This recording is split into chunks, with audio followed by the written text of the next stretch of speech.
আচ্ছা, আপনাদের মধ্যে অনেকেই আছেন ডাচ বাংলা ব্যাংকের যে কার্ড আছে সেই কার্ড থেকে বিকাশে টাকা ট্রান্সফার করতে চাচ্ছেন। কিভাবে করবেন চলেন দেখাই। তার জন্য আপনি আপনার ফোন থেকে বিকাশ অ্যাপ্লিকেশনটি ওপেন করবেন। ওপেন করার পর আপনি আপনার বিকাশ অ্যাকাউন্টটি লগ ইন করে নেবেন। লগ ইন করার পর অ্যাড মানি দেখতে পারবেন, এই অ্যাড মানিতে ক্লিক করবেন। তারপর এখান থেকে কার্ড টু বিকাশ এখানে আপনারা ক্লিক করে দেবেন। তারপর এখানে হচ্ছে আপনি কি কার্ডে টাকা ট্রান্সফার করতে চাচ্ছেন বিকাশে। এখানে দেখেন ভিসা কার্ড, মাস্টার কার্ড, তারপর আমেরিকান এক্সেস যে কার্ডটা আছে সেটা দেখতে পারবেন। আমি হচ্ছে এখান থেকে ভিসা কার্ডটা সিলেক্ট করলাম। ভিসা কার্ড সিলেক্ট করার পর আপনি আপনার বিকাশের নাম্বার দেখতে পারবেন।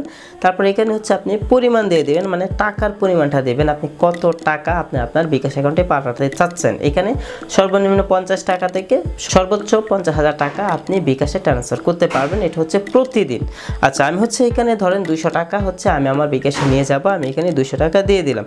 তারপর এখান থেকে মাই কার্ড টু এখানে ক্লিক করে আমি আমার নতুন কার্ডটা এখানে অ্যাড করে নিচ্ছি। ও তারপর আপনি আপনার কার্ডের সকল ইনফরমেশন এখানে অ্যাড করবেন। যেমন আপনি আপনার কার্ডের যে নাম্বার আছে 16 ডিজিটে সেটা এখানে দিয়ে দিবেন।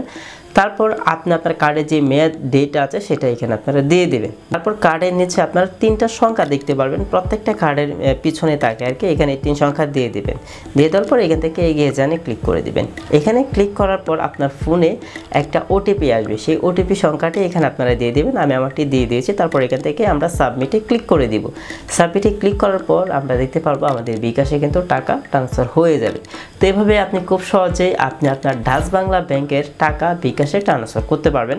আশা করি এই ভিডিওটি আপনাদের জন্য খুবই হেল্পফুল ছিল এবং এই ধরনের হেল্পফুল ভিডিও পেতে চ্যানেলটি সাবস্ক্রাইব করে আমাদের পাশে থাকুন।